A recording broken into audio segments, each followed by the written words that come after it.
बलिया के जननायक चंद्रशेखर विश्वविद्यालय के 6वें दीक्षांत समारोह में आई उत्तर प्रदेश के महामहिम राज्यपाल श्रीमती आनंदीबेन पटेल ने मंच से कुलपति संजीत कुमार गुप्ता के कार्यों से दिखी नाराज। इशारों में जमकर सुनाई।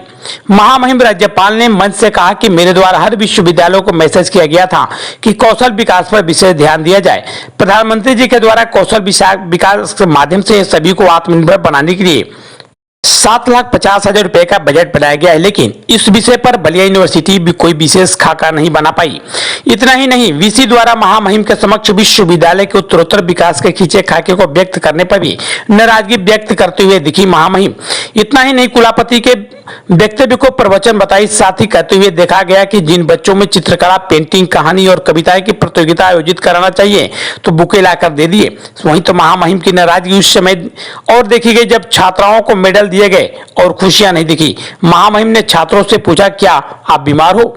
यह पहली बार ऐसा देखा गया जब दीक्षांत समारोह में मन से नाराज जाहिर की हो महामहिम। देखिए पूरी रिपोर्ट। कई छात्रों को आज मेडल प्राप्त हुए।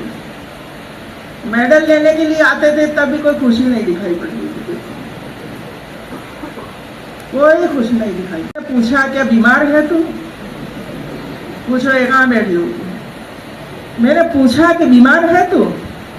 ना। अरे हाथ में गोल्ड मेडल है, फेस पर गोल्ड दिखाना चाहिए हमारे फेस पर। न चाल में गोल्ड मेडल, न फेस पर मेडल, न शक्ति में गोल्ड मेडल, ये सब में दिखाई पड़ना चाहिए मित्रों। ऐसे सभी हमारे होनहार बच्चों को बहुत विधि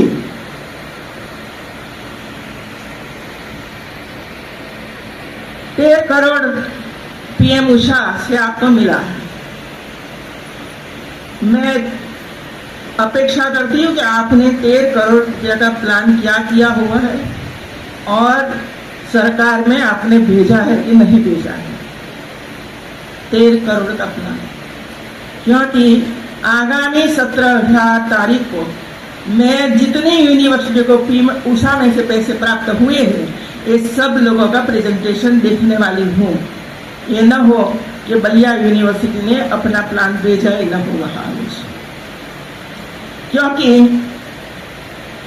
आपके प्रवचन में ऐसा कुछ नहीं आया। इसी तरह समर्थ पोर्टल में आपने यूनिवर्सिटी ने क्या काम किया है वो आज मैंने नहीं सुना मित्रों से।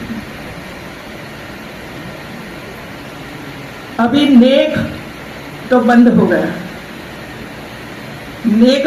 गया, इसके जगह पर बाइनरी नाम की एक नई स्कीम आ रही है मित्रों, वो जरा देख लीजिए और आपके अध्यापक को जिम्मेवारी सौंप कर इसमें आगे बढ़िए, क्योंकि 1 महीने के बाद ये बाइनरी के लिए भी राजभवन में आपको आना पड़ेगा और दिखाना पड़ेगा कि हम लोगों ने इतनी तैयारी की है मित्रों।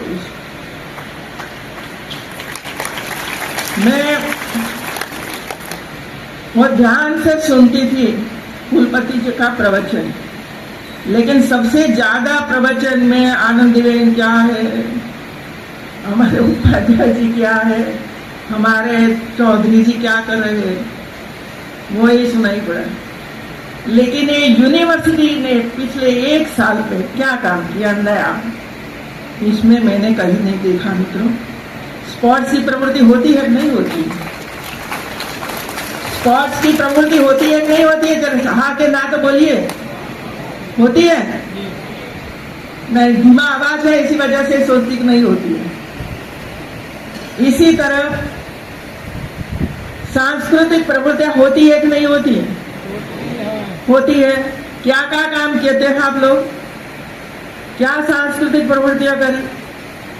ये आपने जो मेरे पास विमोचन करवाया वो तो सब जो नए जो दिन हम वो करते सेलिब्रेट करते वही दिन का मैंने देखा, इसमें और कुछ नहीं देखा। इंक्यूबेशन सेंटर चर्चा करती है अपने, लेकिन इंक्यूबेशन सेंटर अभी तक बना नहीं।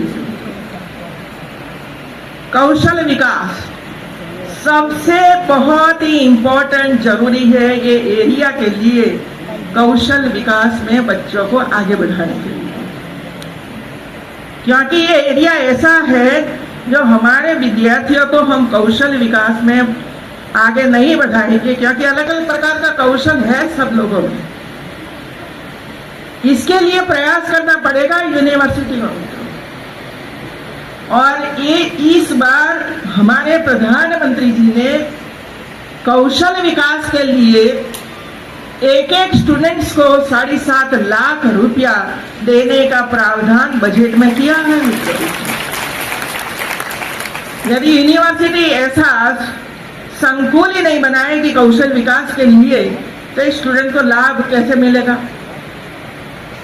1.28 लाख करोड़ का बजट हायर एजुकेशन का है मित्रों,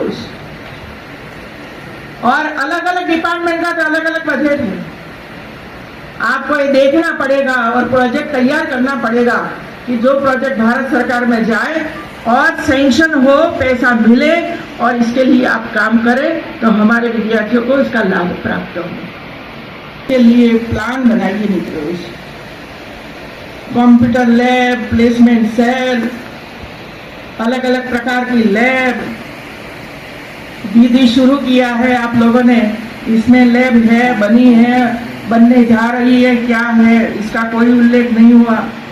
और 10 वर्ष का प्लान, आगामी 10 साल में ये यूनिवर्सिटी को आप किस तरह आगे बढ़ाओगे, ये साल में ये होगा, ये साल में ये होगा, ये साल में ये होगा, ऐसे करते करते यूनिवर्सिटी आगे बढ़ती है मित्रों।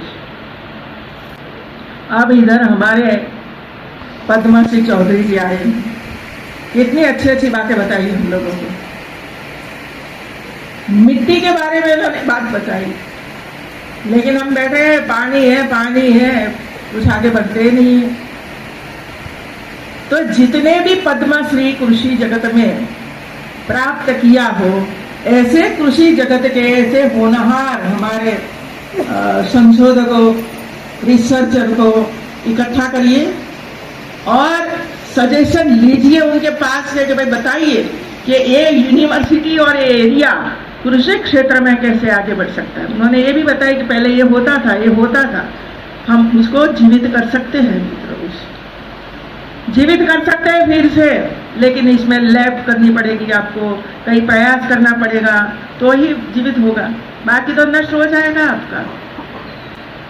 तो एक काम ये यूनिवर्सिटी को करना है मित्रों, और करना चाहिए मित्रों। आपको जब भी बाइनरी में जाना है, या तो एनआरएफ में जाना है, या तो एशिया रैंक में भविष्य में जाना है, तो आपको कुछ न कुछ लेखन कार्य करना ही पड़ेगा मित्रों। सभी यूनिवर्सिटियों ने मैंने मैसेज भेजा था कि आपको कंपटीशन करवानी है, स्टोरी करवाई, पेंटिंग करवाया, स्पीच करवाई, और एक सुंदर मजा के बुक लेकर मेरे सामने रखी मित्र। मैंने पढ़ा, इतना सुंदर अक्षर, कई बच्चों ने तो कविताएं लिखी है अंदर, अपने तरीके से कविता लिखी है, वो भी शक्ति है कविता लिखने की। ऐसे बच्चों को ढूंढिए और इसको आगे ले जाने के लिए प्रेरित करिए, और भविष्य में जो कंपनियों में उनको इंटर्नशिप करने के लिए जाना है